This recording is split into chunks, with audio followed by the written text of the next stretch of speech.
Ini ada metode inovatif yang disebut design thinking. Lalu bagaimana ini dapat membantu kita memecahkan masalah kompleks dan menciptakan solusi yang lebih baik. Halo, balik lagi sama gue Yudi Jatnika. Kali ini gue akan berbagi ilmu tentang design thinking. Design thinking ini biasanya dilakukan di awal pada tahap perencanaan, baik perencanaan proyek baru dan bisa juga pada proyek yang sedang berjalan. Pada proyek yang sedang berjalan bisa dilakukan untuk tahap awal perencanaan ya, baik yang bersifat revamp atau renovasi desain ataupun yang bersifat fitur baru.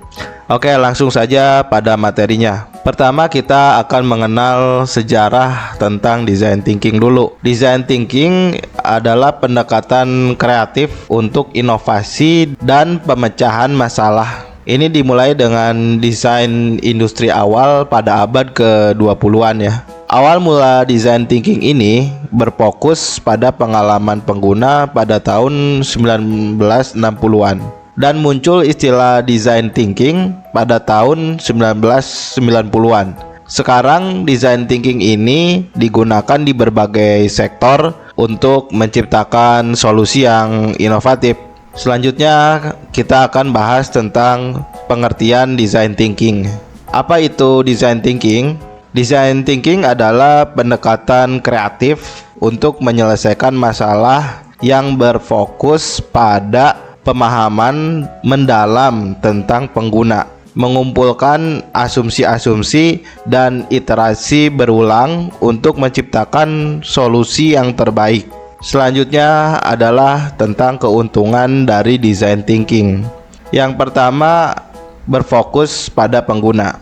Design thinking menempatkan pengguna sebagai fokus utama, memastikan bahwa solusi yang dihasilkan lebih sesuai dengan kebutuhan, preferensi, dan pengalaman mereka. Lalu yang kedua adalah percepatan pertumbuhan inovasi. Pendekatan ini merangsang kreativitas dan memungkinkan tim untuk menciptakan solusi inovatif yang dapat membedakan produk atau layanan dari pesaing. Lalu yang ketiga itu ada pengujian prototipe.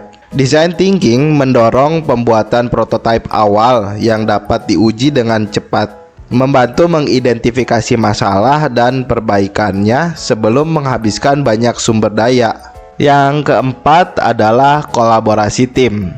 Dengan melibatkan berbagai disiplin, design thinking mempromosikan kolaborasi tim yang lebih baik, menggabungkan beragam ide untuk menghasilkan solusi yang lebih holistik. Lalu yang kelima adalah adaptasi terhadap perubahan. Design thinking memungkinkan organisasi untuk beradaptasi dengan cepat terhadap perubahan pasar atau pengguna, menjadikannya pendekatan yang sangat responsif. Selain kelebihan atau keuntungan dari design thinking, ada juga nih kelemahannya. Kelemahan dari design thinking yang pertama adalah waktu dan sumber daya yang dibutuhkan. Proses design thinking dapat memakan banyak waktu dan sumber daya. Pengumpulan data, pemodelan, prototyping, dan pengujian memerlukan investasi waktu yang signifikan, yang mungkin tidak selalu memungkinkan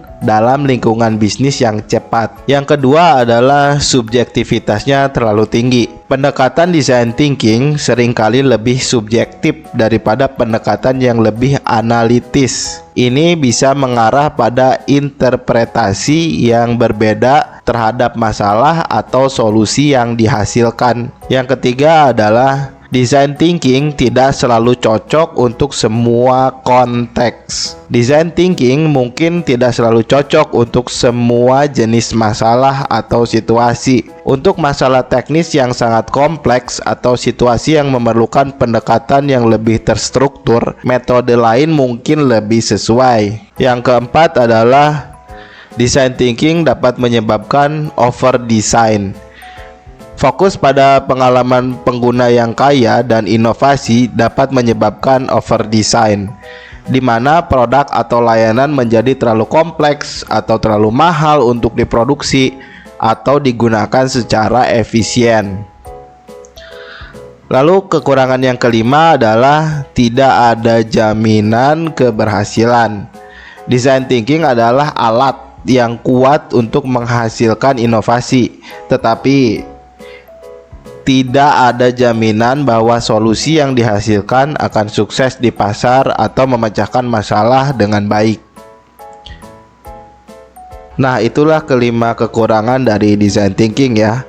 Yang selanjutnya kita akan bahas tentang 5 tahapan utama dalam design thinking. Adapun tahapan design thinking terdiri dari 5 tahapan utama, yaitu adalah yang pertama, empathize atau empati, yaitu memahami pengguna dan masalah mereka. Tahap pertama adalah mengembangkan pemahaman mendalam tentang pengguna atau klien yang kita layani oleh solusi yang akan kita buat. Ini melibatkan observasi, wawancara, dan interaksi langsung dengan pengguna untuk mendapatkan wawasan tentang kebutuhan, motivasi, dan tantangan mereka.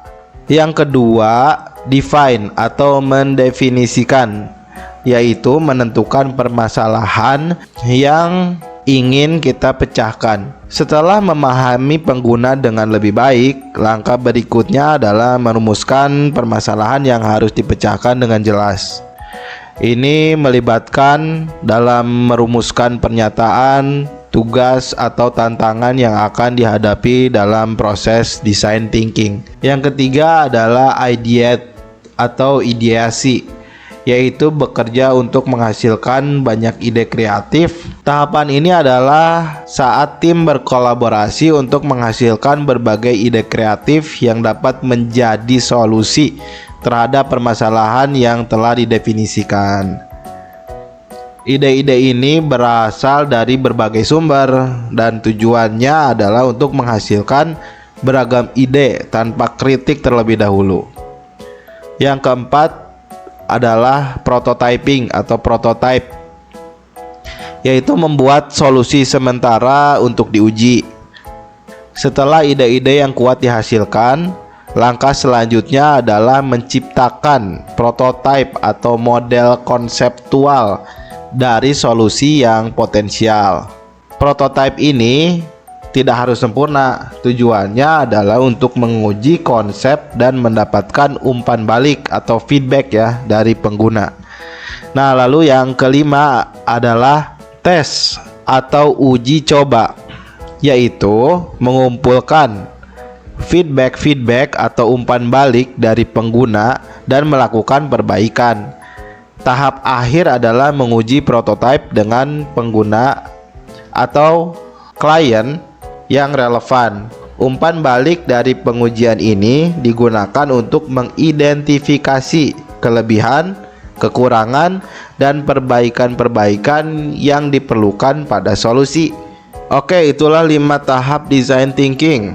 Meskipun secara teori ini disusun berdasarkan urutan dari yang pertama sampai yang kelima, namun tahapan-tahapan ini tidak selalu harus diikuti secara berurutan dan seringkali dapat berulang atau berinteraksi satu sama lainnya. Design thinking mendorong iterasi dan penyesuaian berkelanjutan selama seluruh proses untuk menciptakan solusi yang lebih baik dan lebih sesuai dengan kebutuhan pengguna. Oke guys, mungkin itu aja yang bisa gue sampaikan pada kesempatan video ini, yaitu video tentang pengertian design thinking. Di video selanjutnya gue bakal bahas tentang 5 langkah design thinking satu persatu. Jadi videonya akan berseri guys. Pastikan lo subscribe dulu ya. Nantikan part-part selanjutnya. Gue Yudi Jatnika pamit.